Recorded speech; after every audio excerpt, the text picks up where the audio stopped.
Good evening, everyone. We'll just start in a couple of minutes. Thank you for your patience.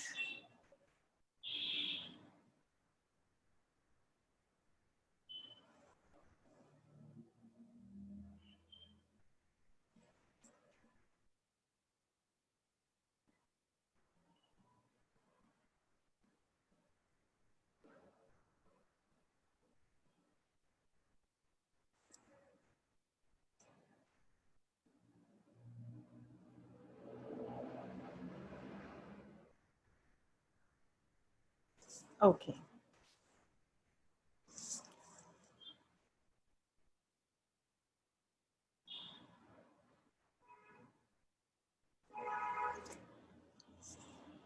Good evening, everyone, and thank you for joining us for the webinar series titled Interdisciplinary Action Research Conversations with Emerging Leaders.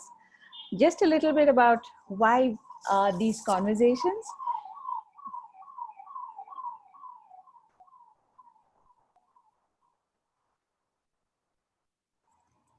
So in a world where you just heard the ambulance pass by, so we're getting this used to this new normal of the physical distancing, working from home, getting used to lockdowns and unlockdowns and containment zones and isolations and quarantines, and many of our own friends and family members are being diagnosed positive, and we are getting really used to dealing with a whole lot of stressful situations.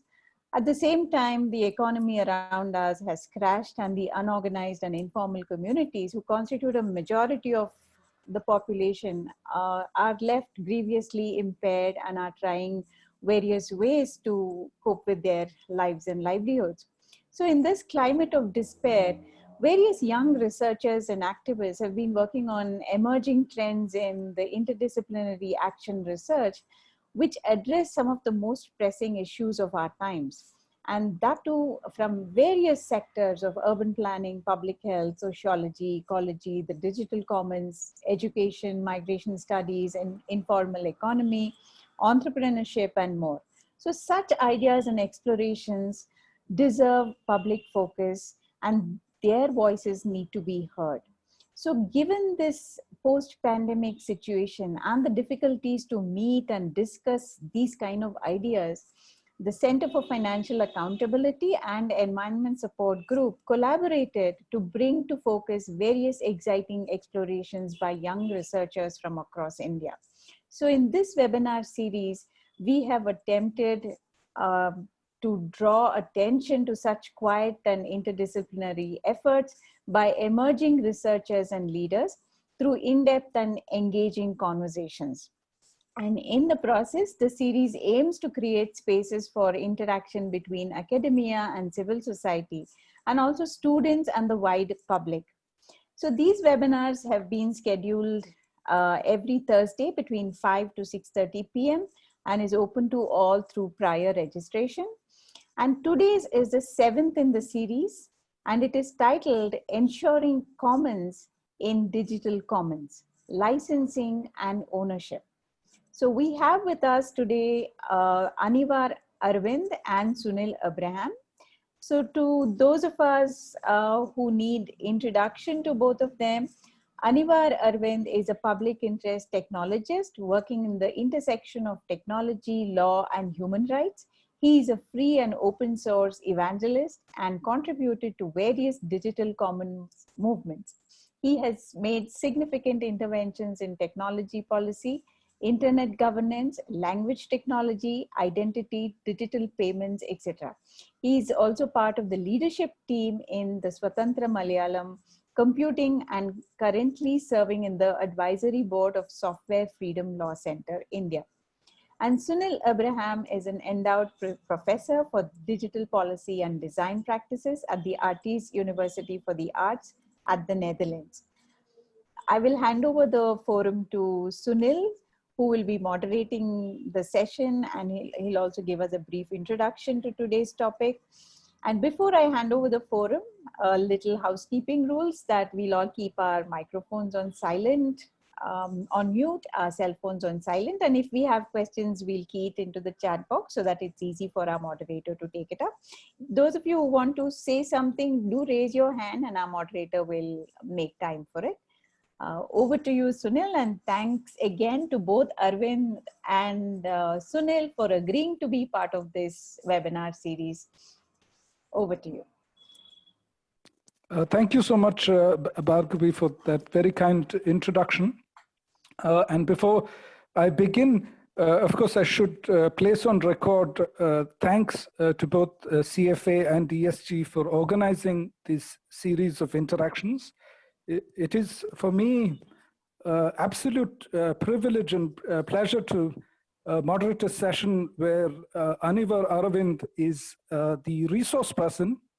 Anivar is a leader from the free and open source movement and open knowledge movement that I have known now for almost 18 years. And through that period, I have learned tremendously from him, and I'm looking forward to continue that in this session today.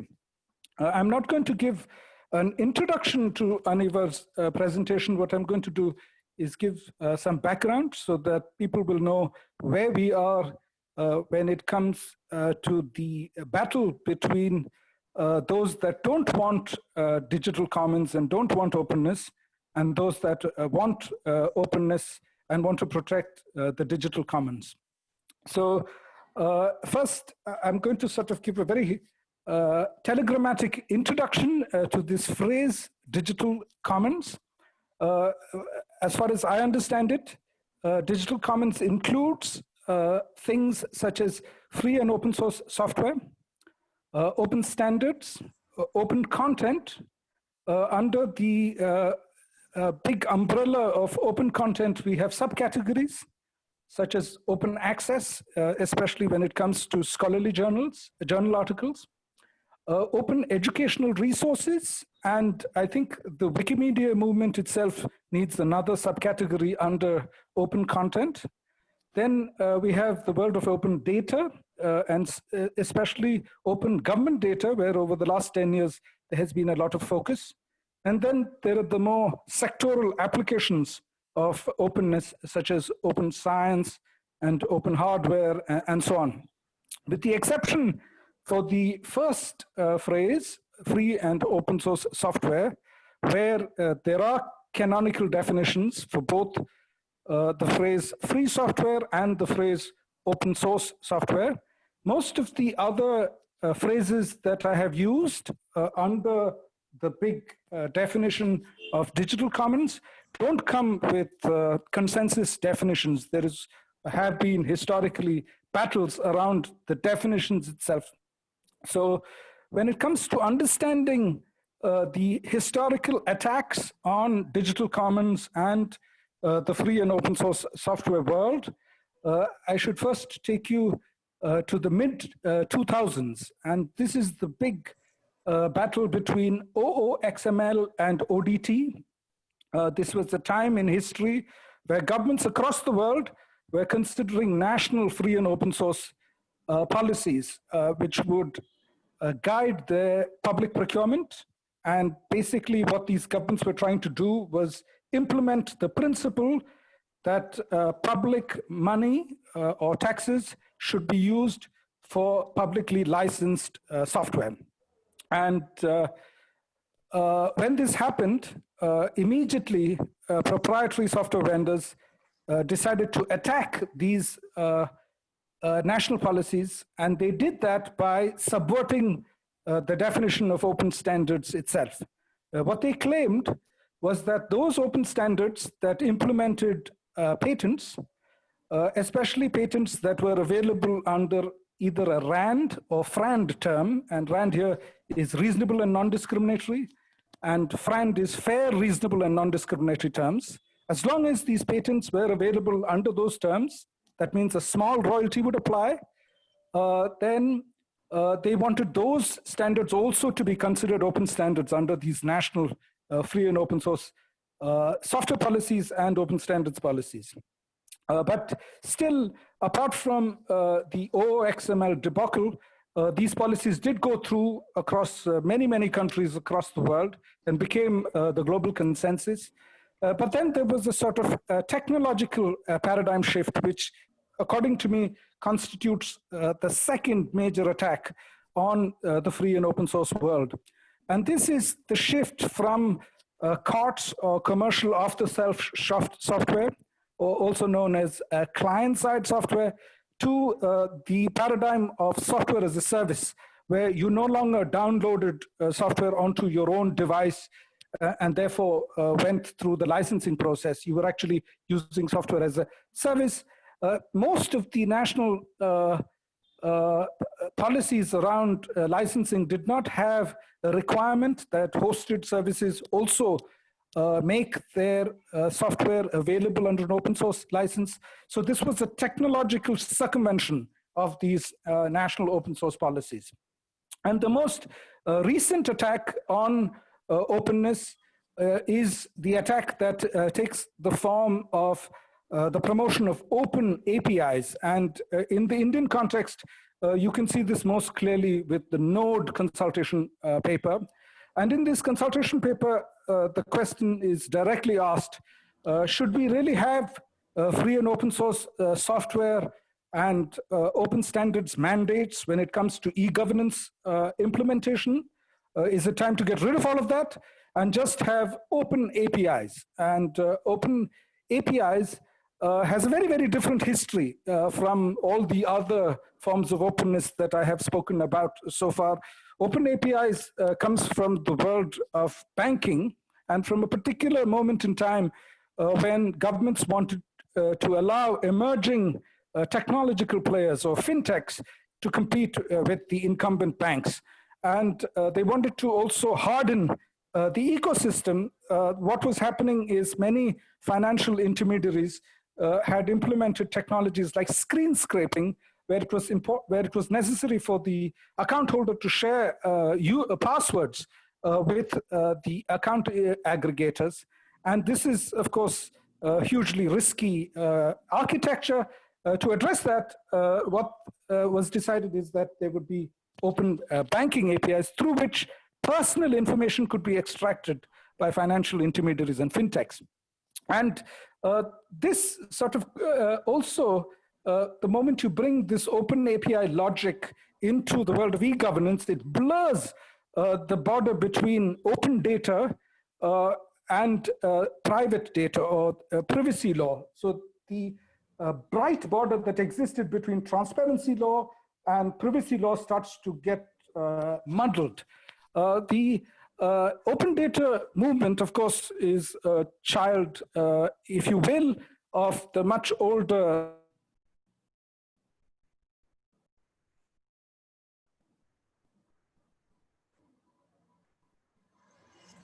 in India, we can trace its history back to the work of the activists in Rajasthan in 1996, but there are much older RTI laws in the world. I think the Sweden's RTI law is from 1766, but from the beginning, most of these right to information regimes or freedom of information regimes had personal information as an exception. But what is happening with the current thinking, which is sort of informed by this open API paradigm, is that suddenly non-personal data, as long as data is anonymized, somehow this is also considered part of the digital commons. So in a sense, it's a double attack. On the one hand, the enemies of openness through the promotion of open APIs are attacking free and open source software, open standards, and the digital commons itself. And simultaneously, with the very same attack, they are attacking your privacy rights. So this is a very worrying moment in time. And I'm hoping that Anivar, given his experience, and given that unlike sort of academics in sort of an ivory tower setting, Anivar is in sort of everyday stewardship of communities of openness and free software. And therefore, I feel that he will give us really cogent and tactical advice that would be useful for this ongoing battle. Over to you, Anivar.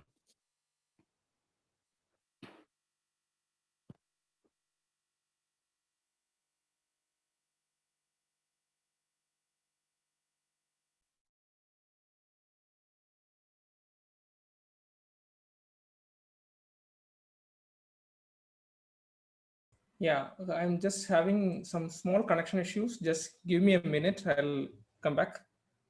There was a power cut and just getting the connection back. Sure, sure. Just a minute.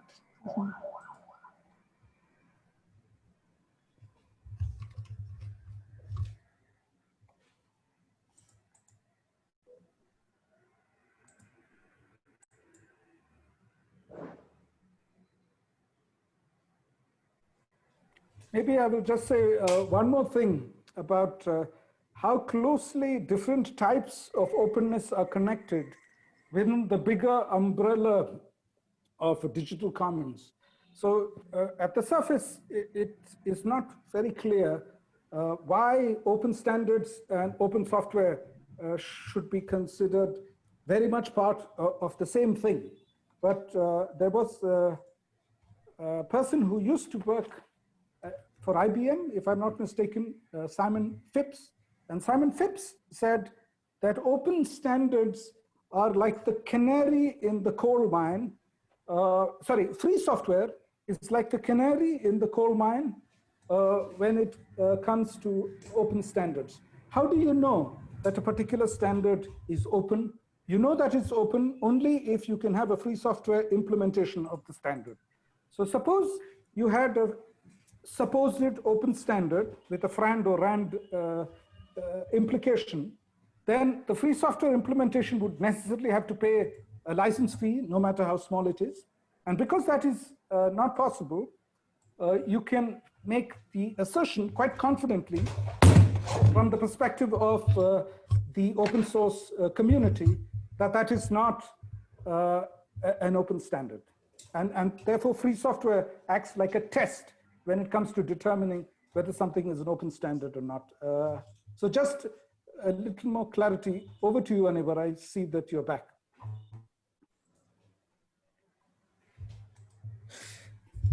Yeah. So sorry for the trouble. I had to reconnect because of issues. Now it's fine. I hope I'm audible. Yeah, you are. Okay. So the issue, so basically what I want to talk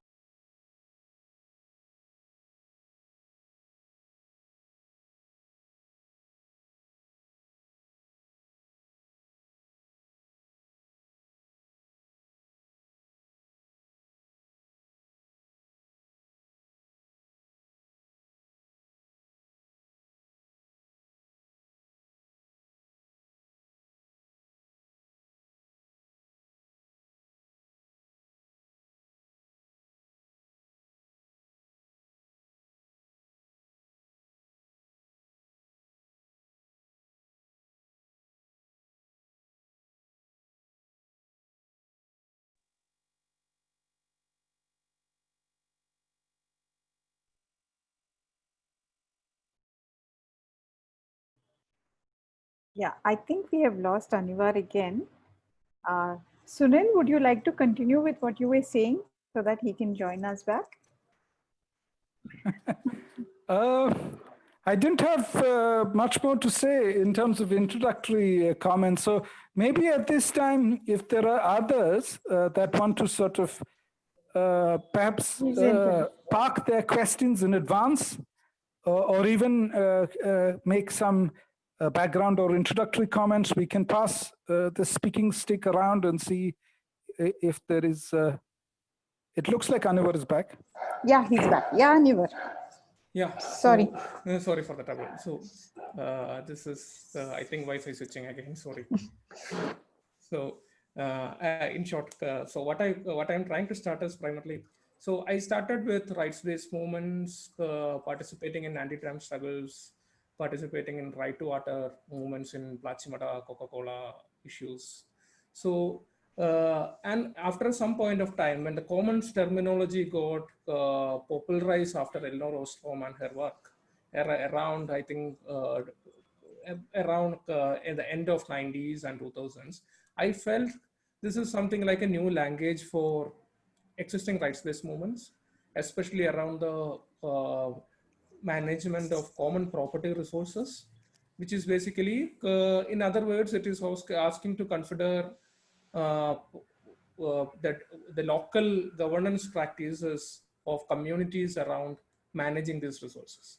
So the 8 principles Elinor Ostrom's listed for managing and governance of the commons is primarily nothing but basically a local governance practices around various commons, so let it be Adivasis' rights over forests, or let it be coastal commons, let it be water rights issues or a farm issues. I think this is basically rights language changing into a language of common property resources with the new terminologies. Over a period of time, I was also observing the evolution of that into our legal framework. For example, Panchayati Raj extension to scheduled areas as a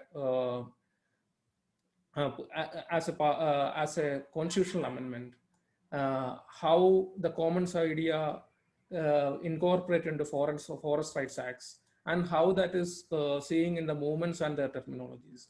So around, I think, by 2005, 2006 time, I can see quite a lot of movements which is using basically the rights or agency of the citizen or agency of the resident as a parameter for governance into the governing of commons. So while looking at IT, especially when I started with free software movement, one of the interesting part is I also see the parallels between the rights-based people's movements as well as digital rights, the free software movement, primarily because free software movement uses the language of freedom. So it says freedom to study the program, freedom to modify the program, freedom to redistribute the program, and freedom to basically the 4 freedoms they're saying is to study, modify, copy, and redistribute. So the four freedoms for me is basically right to copy, right to modify, right to study, and right to redistribute. And I also found that this is parallel to the framework it uses is copyright law, and built a governing framework around that. With at the same time, there is a software owner who owns the code. He can he or she can license it for others' use in the same way they can use it as their own. With their own management of the copy, modify, redistribute, and study. So basically all 4 functions which effectively provides ownership over software given to the normal user, even though physically not transforming the ownership. This is what the licensing do on free software.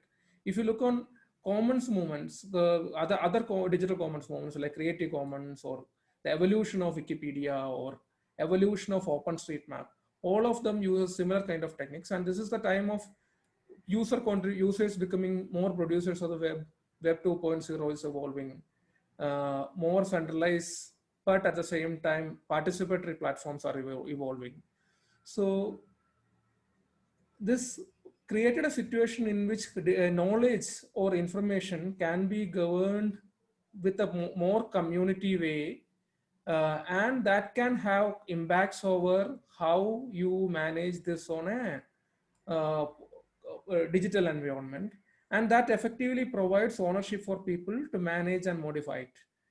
So the licensing patterns, primarily using the intellectual property laws, came up on the same time, and there are basically there are process of making code available with the licensing, making sure it is participatory, making sure it is governed using a community mechanism. And this is the same point in which I think Indian languages are also evolving. Indian languages are evolving in a technology environment, and I played a part as part of Swandra Malayalam Computing, one of the India's initial technology community technology groups. It's basically built the Indian language tech for Malayalam language and also scaled its experience to some of the other languages, since building common technology, building for blocks or Indian languages is an easy. easy than building just for one language. So while looking, so one of the guiding principles of this move is looking at language as something like a community owned knowledge structure. And the digital instance of that should be happening via community ownership. The language change over a period of time, and language shouldn't be as a handled via or API based model. It was pretty easy to build a startup around it. But at the same time, if you build a startup around it, all the economic model will derive back to an API based charging model, which is primarily proprietizing a language. So this is where the need of building blocks for technology, which involves sorting, searching. So there are good developers in Swathantra Malayalam computing, which some of them even got preferential award, like Santosh Thottingal, who is an engineer in Wikimedia. So I think there are many active engineers who are part of this movement, dedicating their free time, building blocks for language technology in Indian languages. Similarly, there was Wikimedia communities. I think Sunil is also actively engaged in the Wikimedia movement growth in India.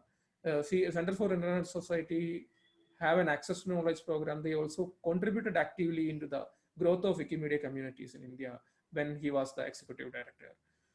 So this way, I think growth and growth of technology, growth of participation possibilities over internet resulted in increasing the commons room around internet. And if you look at the licensing patterns, there is a lot of licenses evolved in open source movement, as well as the content side, data side, and these all contributed based upon this basic principles of ownership and delegation of that ownership by the creator to the users. And participation is not just code alone, it's content, it's movies, videos.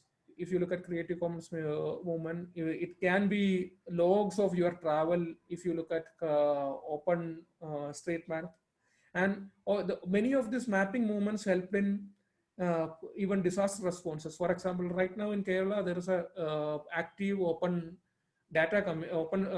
street map community happening, and even a government support for that is happening via Mapathon Kerala.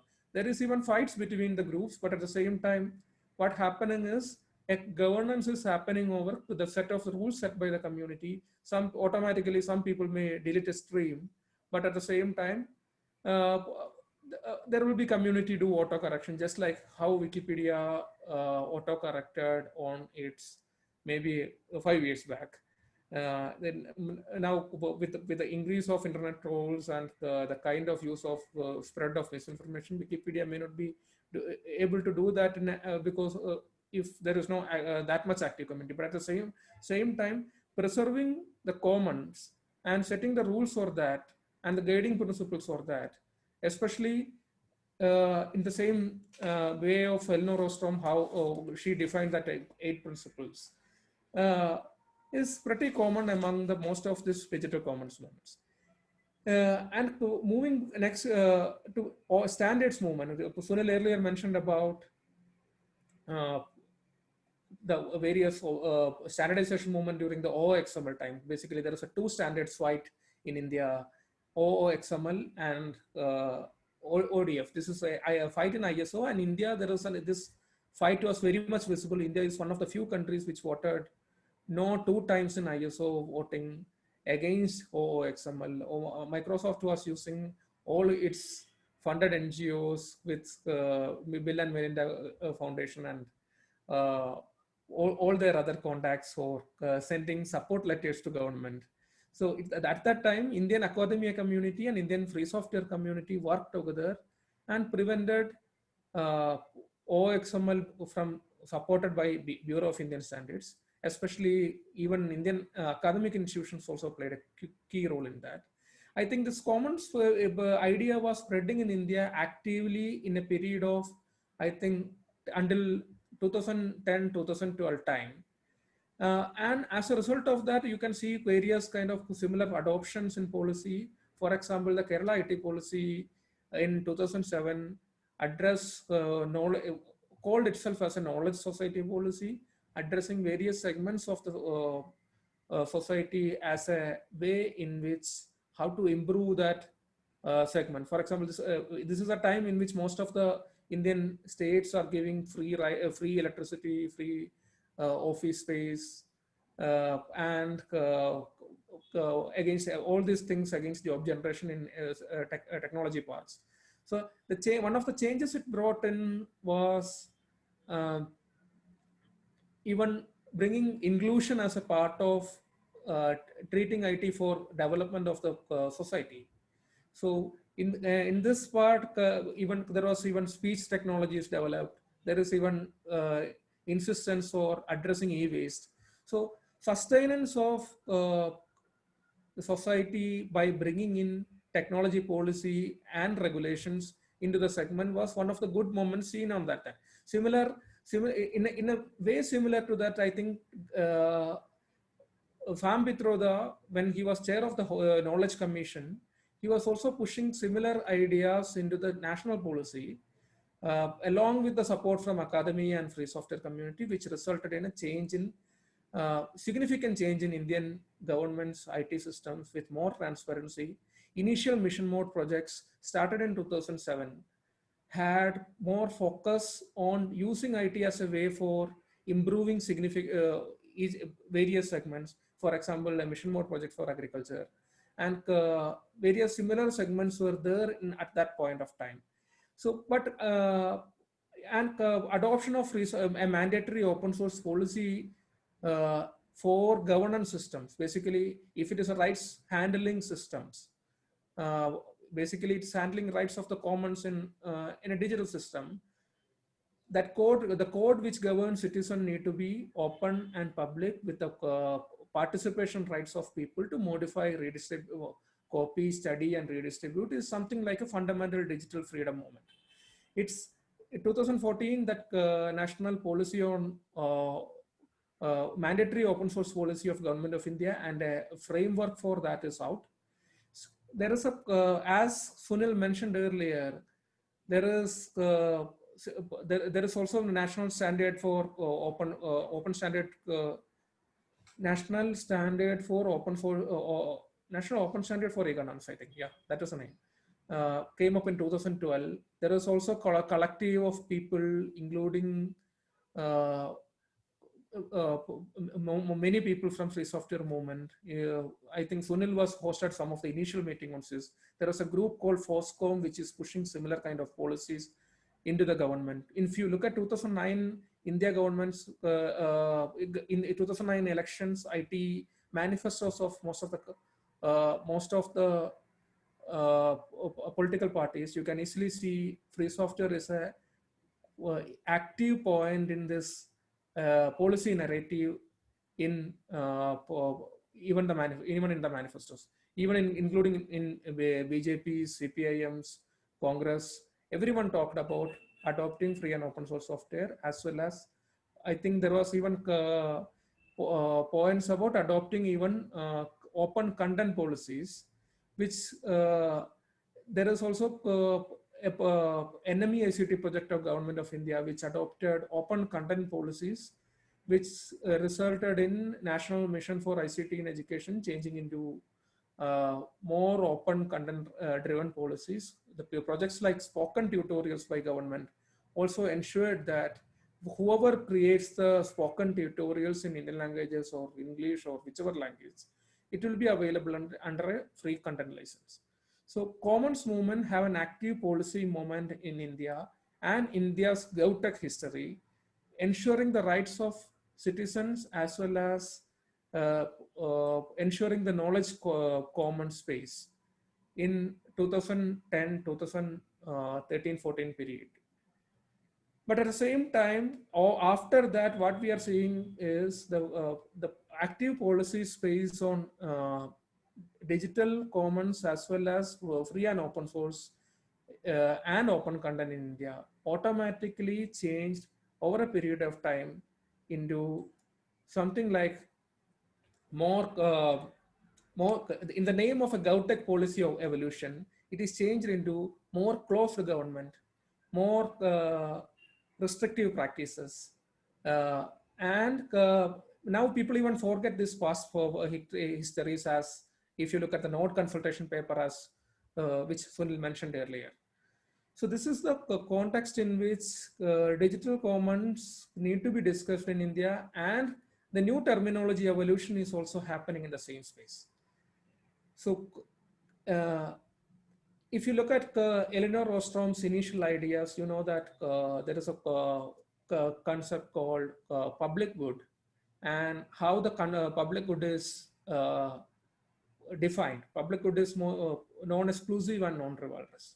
But in India, the public good term is actively getting hijacked for told and club good systems like UPI or Aadhaar. So these people, the current narrative is these terms are used for creating more surveillance systems and more closed APIs in which there is no study, modify, or redistribute rights are not available. So coming back a little bit more, and if we look at the e-governance systems evolution in India, especially for the ensuring rights of commons, we can see, we know that there are systems like NREGA evolved, there is RTI systems evolved, which ensuring the right to information for people from their governing systems.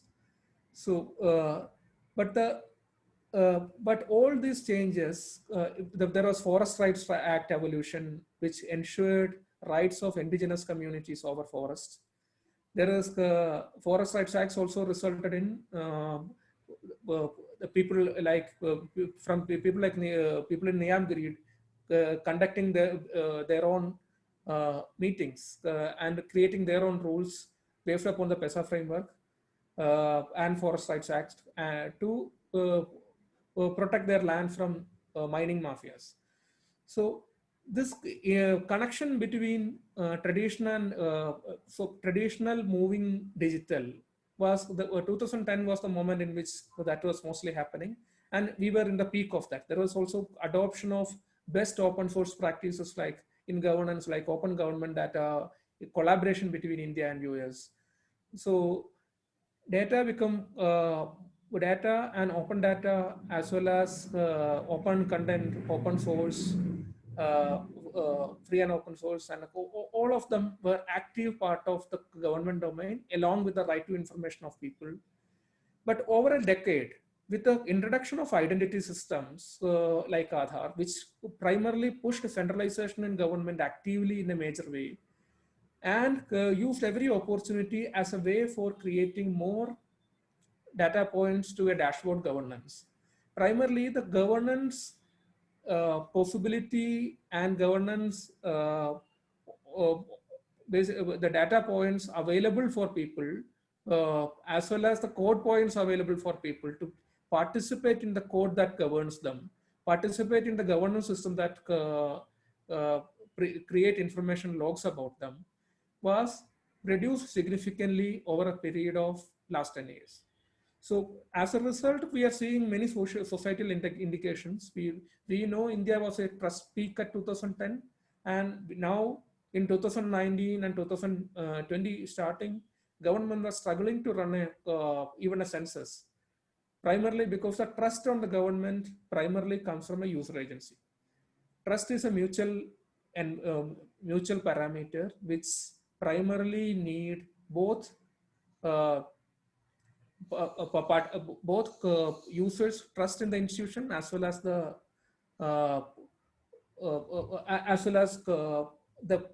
way if someone need to share information, that need a mutual trust. And the trust can be designed technically, trust can be designed with encryption, trust can be designed with technology points.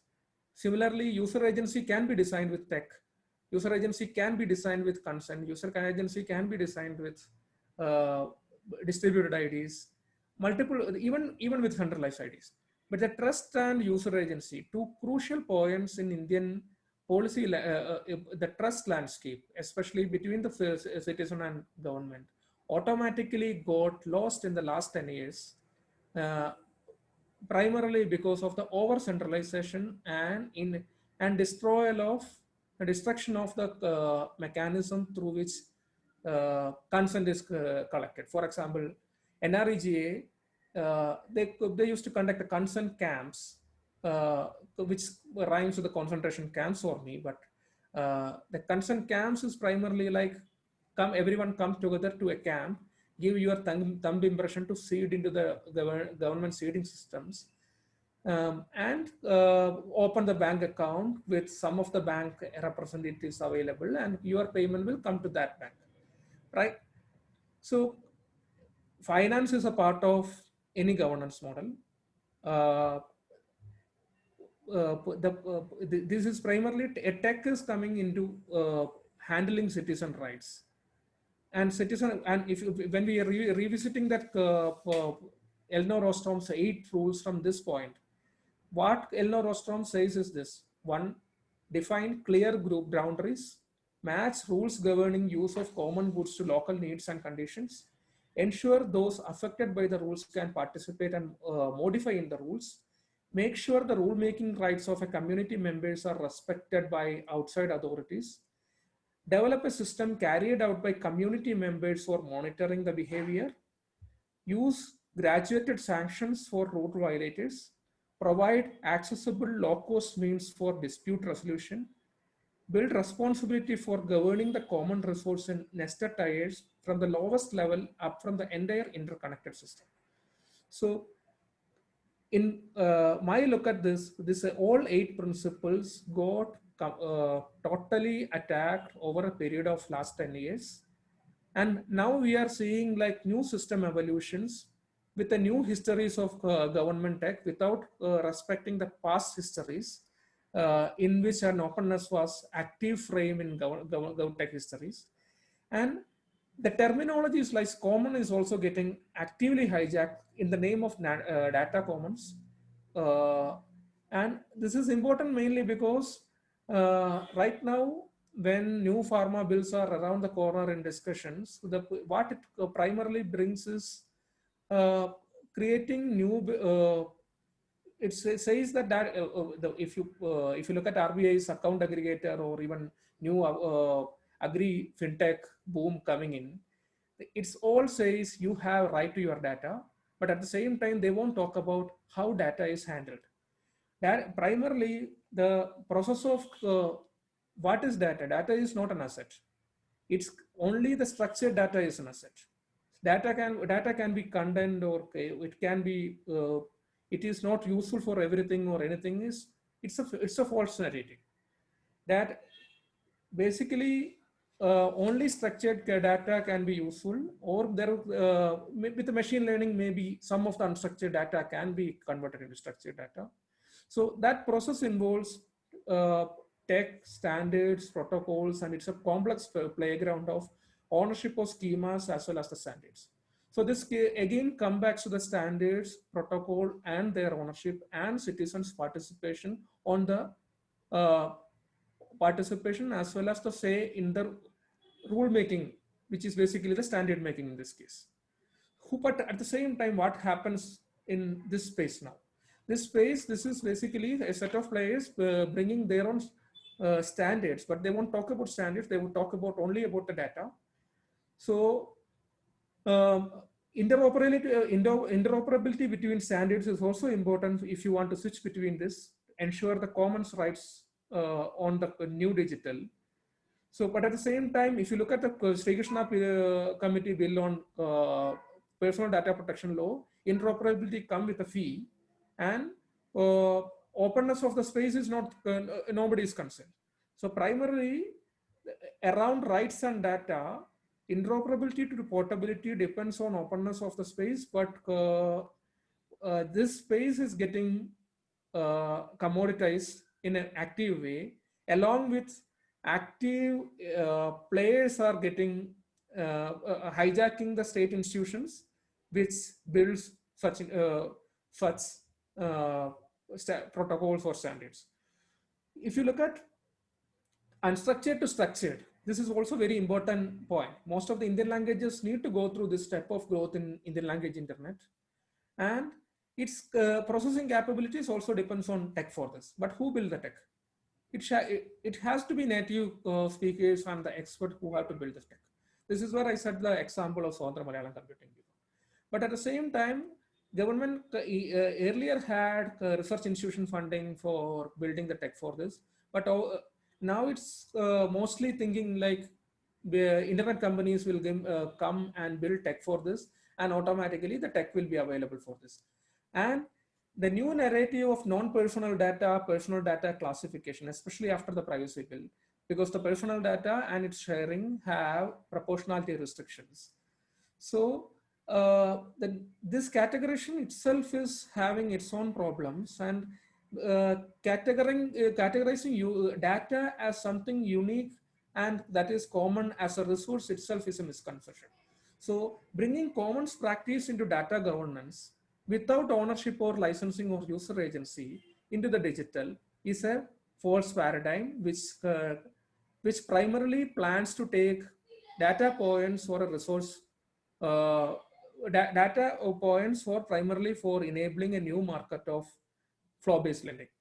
And this is where the technology and openness along with open standard essentially becoming the defining parameters of a citizen-friendly data governance regime. So, but in India, what we see is the active process of taking over existing sectors by putting a centralized technology platform which centralizes data, or and mandating the same through various kind of legislative or government coercive steps. And in the steps, this also serves the surveillance to the government while putting various service providers as intermediaries. While reaching at the data and data commons discussions, the word it uses is mostly about a stewardship of data by a third party or a government contractor or a consultant or whoever who built the tech and controls the tech in the name of empowering the user and his or her data rights. So, but primarily enables the surveillance through the data pipes to government as well as to private sector. And this data points is primarily going to do a flow-based lending. What the business people get is primarily something like a flow-based lending. So if it is it may be drones scanning your farm data, generate data points in a proprietary format in which you don't have control, and bringing that data points primarily you may be so some people may come and develop such kind of solution, but the demand here is the farmer will give the consent for this and give the data allocation and everything, and farmer will get a loan as a part of this. So when the ongoing computerization of digitization of farm to supply tech, the information layer primarily trying to bring takeover of commons rights over the resources, rights over the data points they produce in the without giving a possibility for rulemaking or participating in the rulemaking. And the process is now trying to call as data commons without without this participation rights. So analysis of any kind of knowledge commons, as Elinor Ostrom itself says in her, I think 2007 book on digital commons with Charlotte Hesse, I think. Yeah, she says it should be based upon the interdisciplinary study of shared natural resources such as water resources, forests, fisheries, wildlife. So commons need to be basically there is a different terminology usage around commons, common property resources, common pooled resources. So making sure, if basically ESG and CFA, all of you are working with movements. Many of the people who are hearing this program is also working with various movements in India. Reclaiming the commons terminology and the commons governing framework and ensuring the say in the governance is an important part of looking at digital commons. But at the same time, the way the new committees, new proposals are coming in is all based upon a linear consent model. And if you look at the digital, even in the case of data, we also know that data commons are already existing. Data commons are already existing in the form of ODBL license or Wikidata or OpenStreetMap. Or even, I think 2 days back, I have seen there is a new Kannada dictionary got released under ODBL license called Alar. There is ODBL license repositories of open knowledge, open content, but at the same time, looking it as a way for expanding the rights discussion into the digital domain, ensuring the user agency become a critical part of this.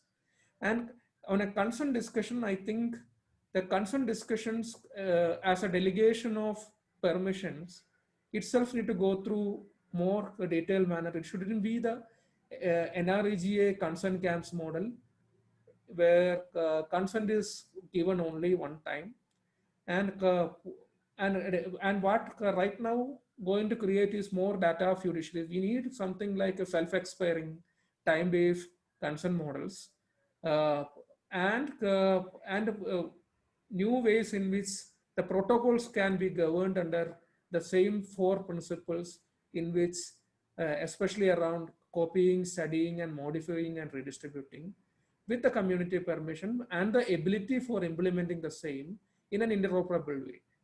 When PDB bill charges for interoperability, basically for portability of data, without specifying any standard in place, this affects the people. When National Digital Health Data, National NDHM, right, National Digital Health Data Mission, put up the standards, but focus on the linking of everything with a centralized ID, it is not going to benefit a community clinic or health data management of an individual or their current diseases. It may be mostly gathering your more than medical data. It may be gathering more your financial data or your billing data. If there is no involvement in defining those protocols carefully.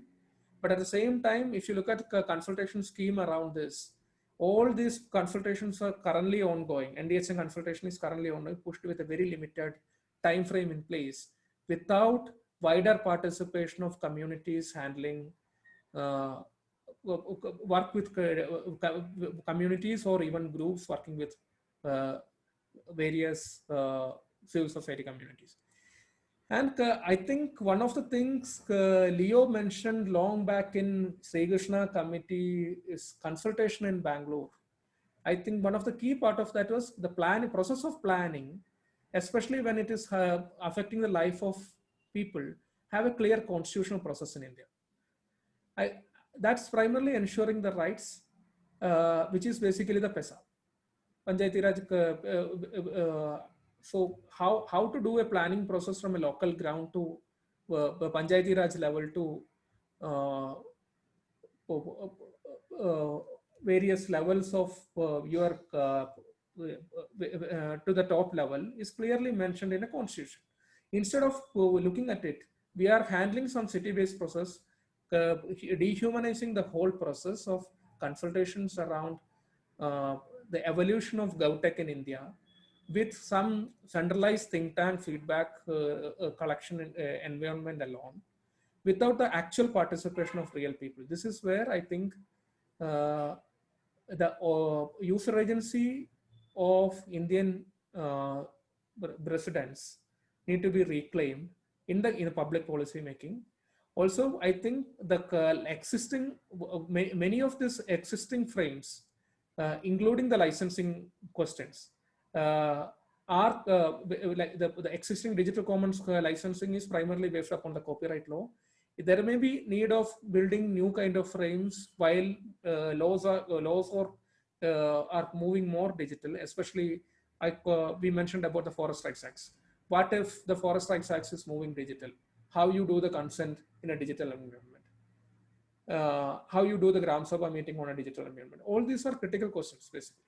So unless people have a say on this process, automatically what is going to happen is taking over this via dehumanized city-based think tank consulting models and take over the rights of citizens in defining and governing their own property resources and their own common pool resources, instead of directly instead of this is what is going to happen, and this will be all done in the way in which government will be saying, like, we are giving you data right, but the data right is primarily a way for collecting your XML unreadable dump of your documents, which is not useful for you, but at the same time it's useful for a lender to give a loan to you, or some other provider which can sell some service to you. I think ensuring this user agency is one of the critical part of this whole debate, and I think ensuring the digital commons, commons in digital commons in this era primarily need to ensure this baseline.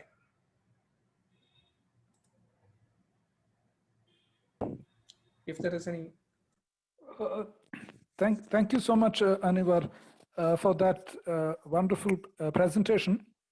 I think the phrase I'm going to sort of remember is that if you insert commons language into the domain of personal data governance without having licensing or ownership that is necessary to protect user agency, then it is not commons. It's actually some type of false commons. We have 30 minutes left in this session.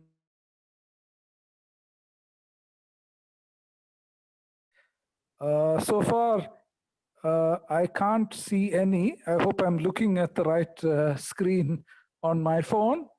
And since I can't see any, I'm going to kick off with the first question to you, Anivar.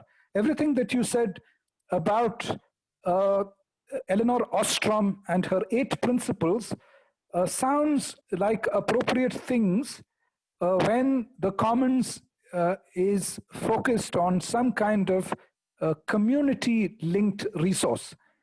Here, some of the digital commons that you're talking about, these are national commons. These are commons that are funded using tax money, public money.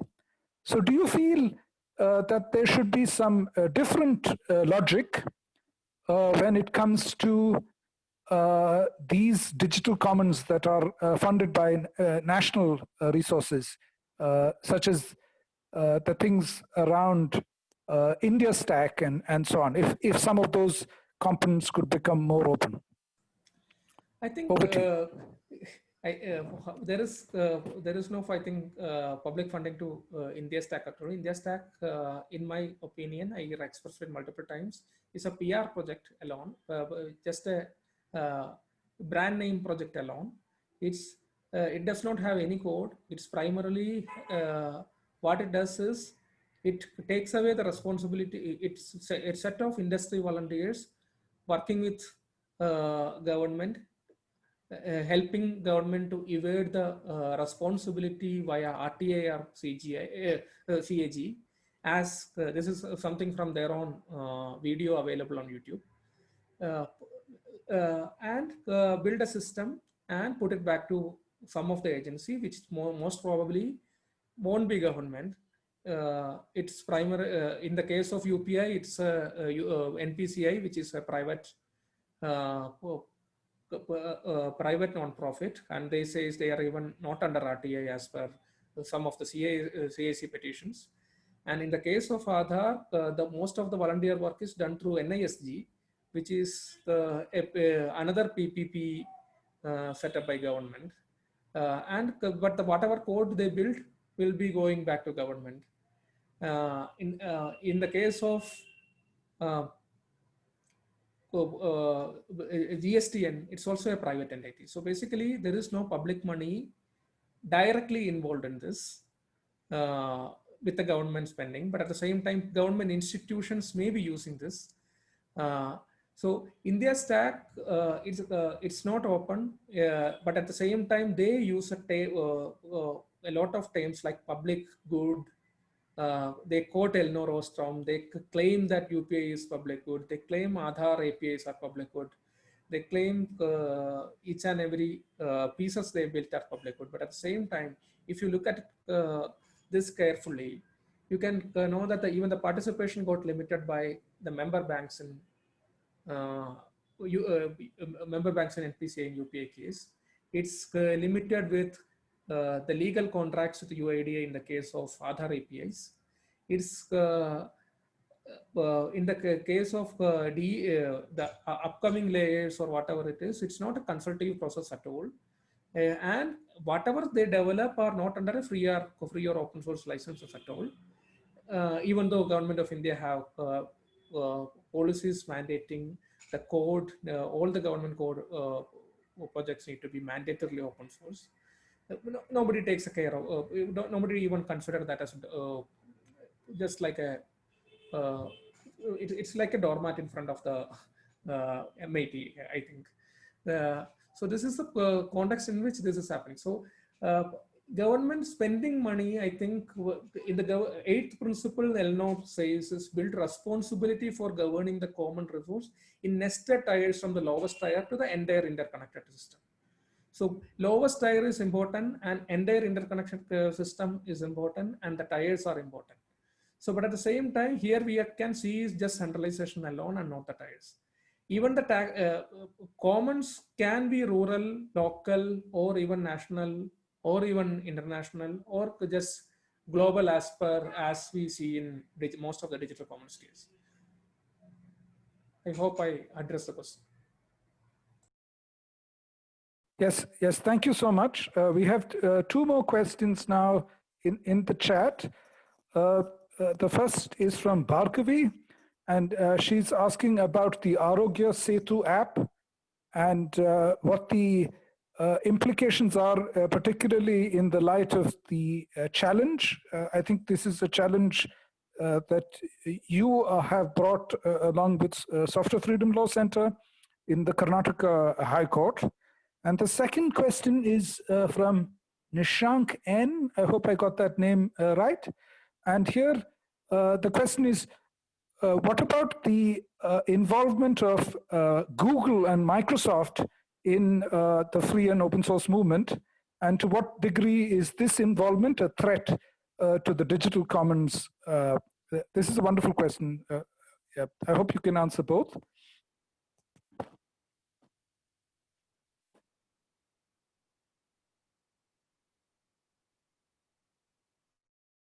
We cannot hear you, Anivar. We cannot hear you. I got muted. Sorry.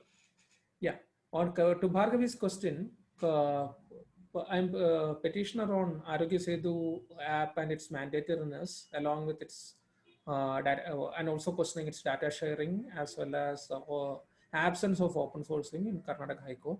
And Software Freedom Law Center is helping me in this case, along with Human Rights Law Center and Pillow Network and Colin and other set of people.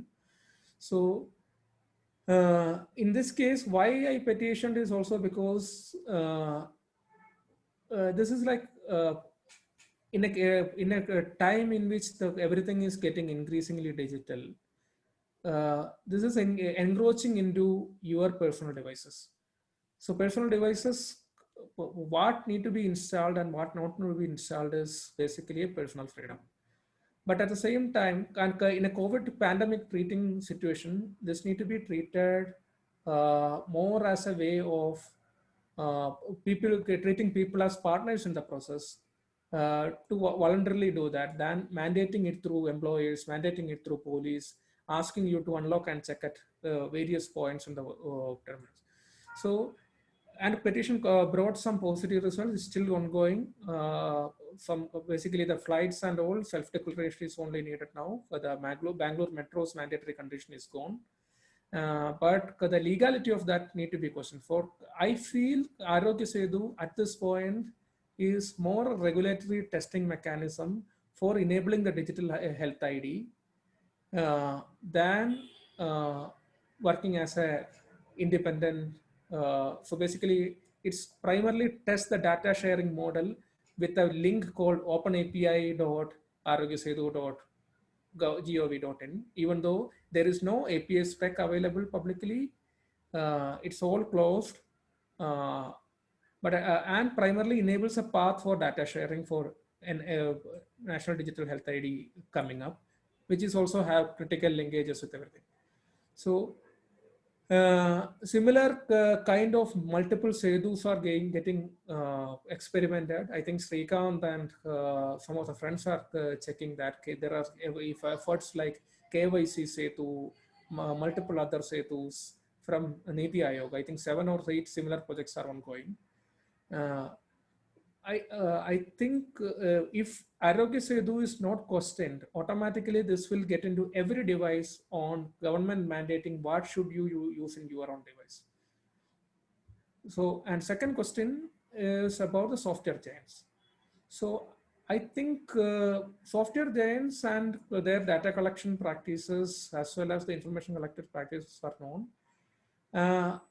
I don't think big tech as a threat to digital commons, but at the same time, when mechanisms or but at the same time, there are policy playbooks in place which are utilizing big tech versus citizen as a frame, in which government comes as a rescuer, but primarily enabling surveillance and new businesses within the country boundaries, with the basically taking away data without data and agency from the citizen. So this is what happened in payment case. This is what happening in multiple and UPI case. They are saying the whole narrative was like it is enabling Indian payment segment and everything. But while looking at the picture, even as per today's figures, Google Play is the winner. Google Pay is the sole winner in this game. Or so big tech versus citizen or citizen rights is a false narrative in my opinion. But at the same time, I think there is a active way in which various big software giants as well as the startups can contribute into digital commons. They have done it actively in the context of floods and all. For example, OpenStreetMap, disaster situations, they will issue the mapping goals or mapping goals and immediate even people from Facebook and people from Google actively contributed into mapping of geolocations and roads and everything in disaster prone areas. So they can contribute and they may be capitalizing the investment later, but at the same time, there is multiple ways in which this the digital commons can be strengthened, including the big tech. And I don't consider big tech as a threat for digital commons. I am not considering startups as a threat as well.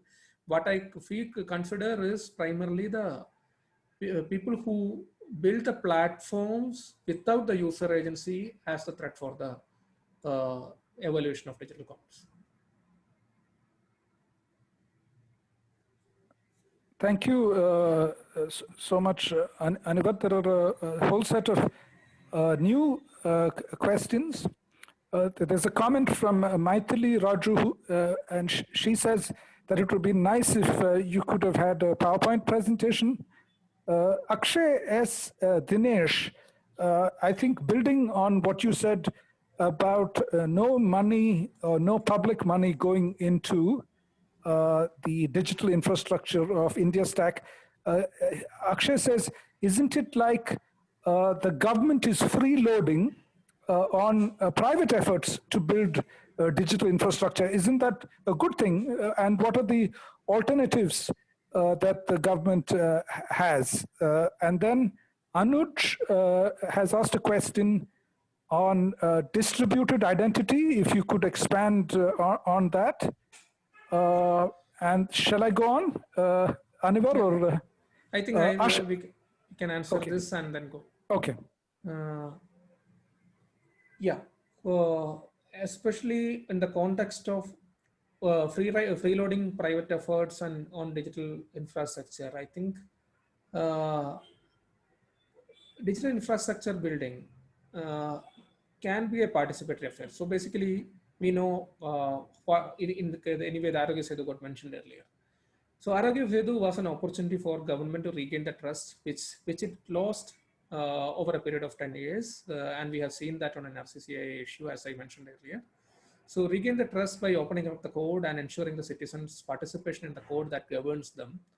So it was a loss. It was a moment, and government announced open sourcing of it. More than 200 plus basic pull requests came on that, including many issues listed. But what happened is government decided to totally avoid the next level of open sourcing of the server code, and followed up with basically there is no clarity on with the client code. On this case, client code is primarily equivalent to a website, while all the information will be stored, all information and algorithms will be sitting on the server. The servers codes are not open source. So this was a lost moment for government of India, as I believe. So this was a freeloading on private effort moment with but enabling citizen participation was a possibility there. So there is no point in problem in riding on this as well, but at the same time, evading responsibility or accountability is the question problem there. And how to ensuring citizen participation plus ensuring the accountability of the players who are doing this is the critical point here.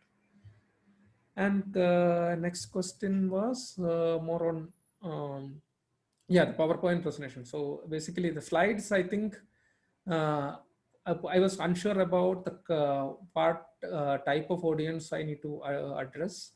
So, but looking at the names, I know some of you. So I thought this will be easy, understandable level for you. So I had multiple plans actually. I was thinking that maybe I may need to go to more into presenting on traditional commons to digital alone, more into licensing alone, and should I go to the data as well?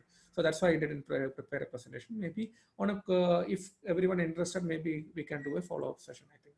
On a distributed identity, I think, distributed identity, there are a lot of active evolutions around the blockchain trust space, especially including the, there is a W3C standard on DIDs coming in.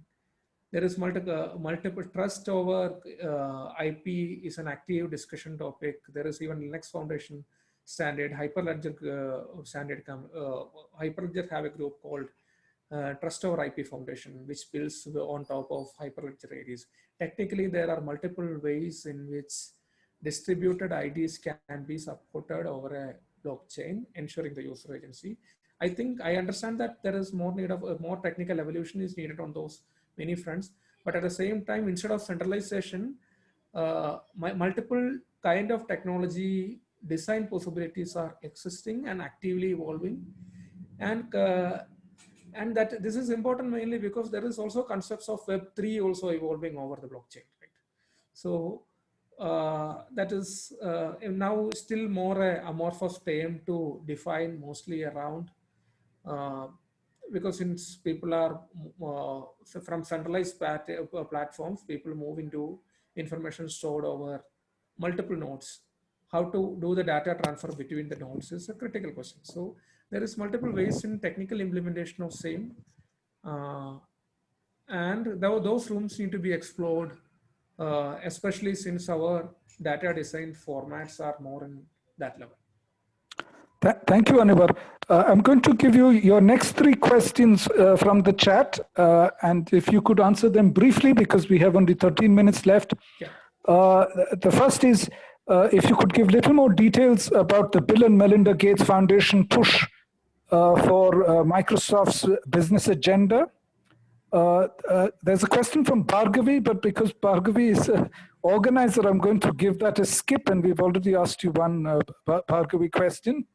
There is a question from Rajesh Hannibal, and Rajesh is asking how digital commons play out outside India, especially in Europe. And then a very interesting question from Karthik Vishwanath. This is your final question. Are there any models around incentive sharing between government and private sector when it comes to building digital infrastructure? For example, who should hold the IP or control the benefits? Can we rely on contracts Karthik asks to address these issues. Back to you, Anivar. Yeah, I think the last question, I think you should answer, I think, because you may have better knowledge on this. Yeah, rest of the questions, I think. So should I ask you Bhargavi's question then? Yeah. Yeah. So Bhargavi's question is on smart city programs, and if you have a comment on smart city programs, especially what you said, based on what you said about Arogya Setu. Okay. So yeah, Bill and Melinda Gates Foundation and Microsoft agenda, I think it's, I don't think I'm good enough to comment on that, but at the same time, there was historical moments earlier, but Microsoft evolved quite a lot after that into more openness friendly institution. Is there a critical link between these two nowadays? I don't know. But at the same time, Microsoft's work culture significantly changed over these years. But at the same time, they may have investments, they may have other interests, business interests, but at the same time, I'm not a good person to comment on it. On digital commons play outside India, it's active. It's not country specific anyway, it's active all over the world. And on smart city programs and digital infrastructure, I think there is a critical room for intervening on this. At this point, the various IoT systems or Internet of Things systems are getting developed. New standards are needed, but at the same time, mostly the smart city mission and everything is happening with just one company participation over its own standards without much room for open standards intervention. So the smart city and similar kind of rollout actually need a test bed and depending more on open standards and possibility for, because we are talking quite a lot of about Make in India. So there should be a way for Indian startups to do interconnecting hardware to various smart city solutions instead of everything following one company protocol everywhere.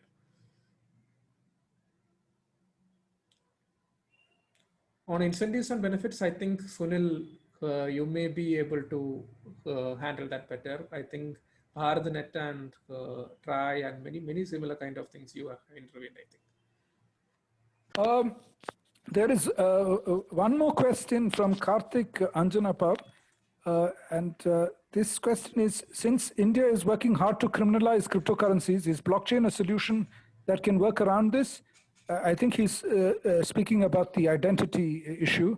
And since the technology itself is so niche, how effective would it be in a country like ours? So it's a sort of feasibility question around blockchain for digital identity.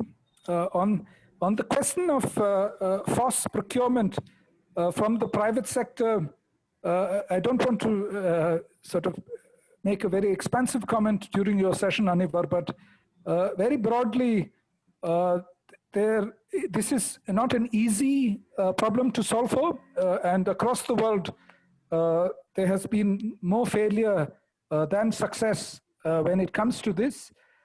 Even most recently in the Netherlands, when it came to the COVID tracing app, contact tracing app, the Appathon modality that the government used to spur on private sector innovation did not work and did not deliver.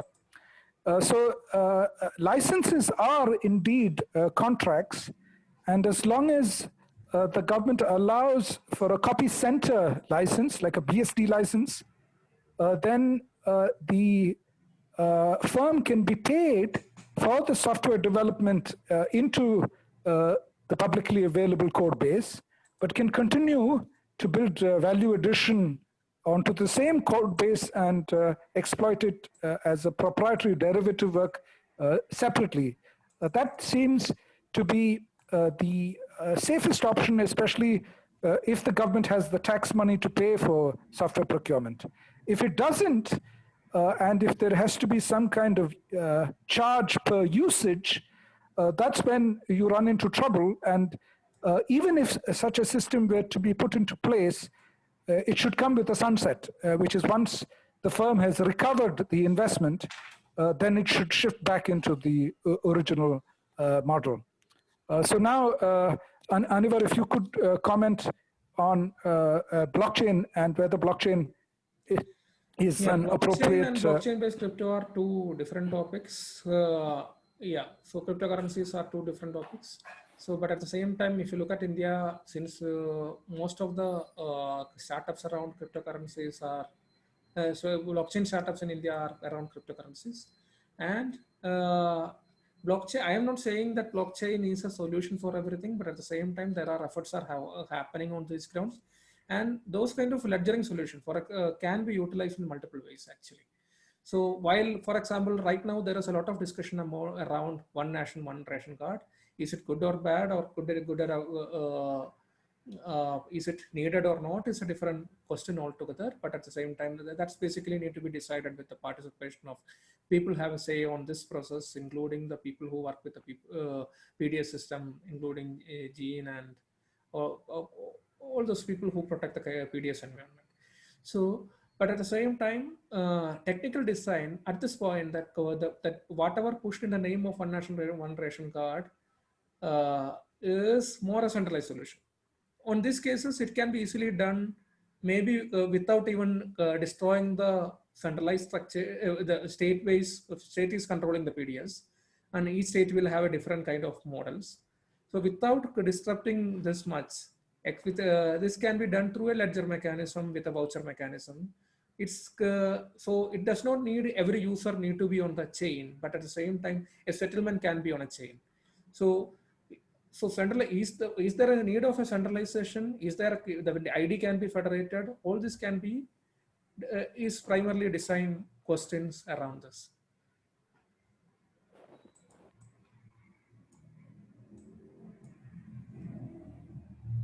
There aren't any other questions. So, Anivar, do you want to wrap it up with a final comment? So primarily, digital commons is about collective action and self-governing. So basically, self-governing and collective action is part of it.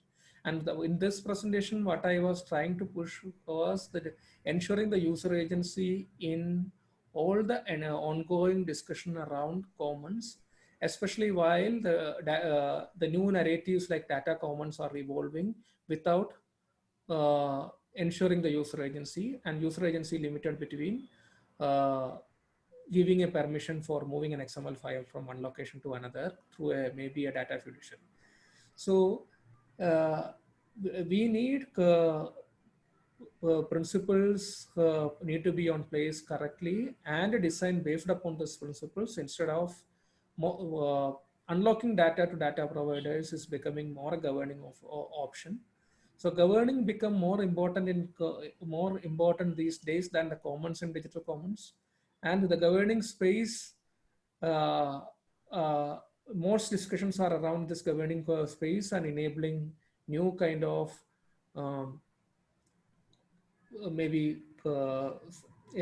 new kind of layers in between the various layers without ensuring the citizen rights.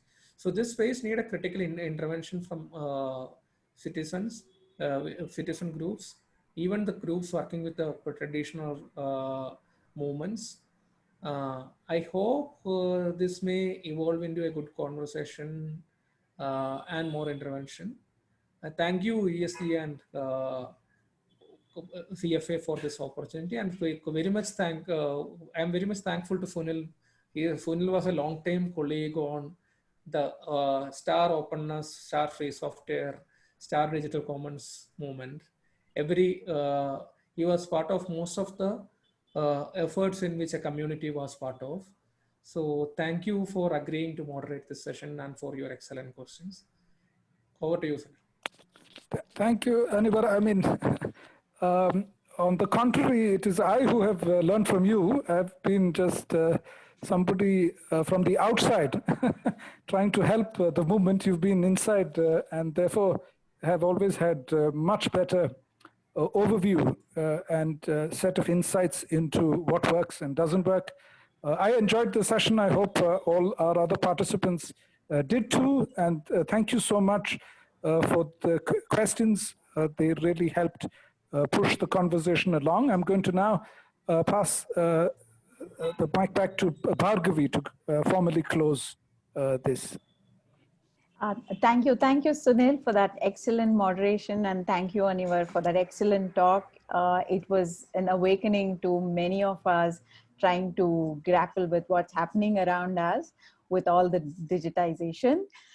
Thanks again for agreeing to be part of this webinar series. The recording will be on the ESG website, and a report will be prepared soon, which will also be sent to you and will be on the ESG and CFA websites. And on behalf of CFA and ESG and all my colleagues who've helped put this together, I thank everybody for being part of this webinar. Stay tuned. For next week, we have another young researcher who's going to be talking about Janapada Khadi, a step towards Swaraj development. His name is Sumanis Kaulagi, in conversation with G.N. Raghu, who've been working a lot on Khadi. So thanks everyone and have a good evening. Thank you. Bye.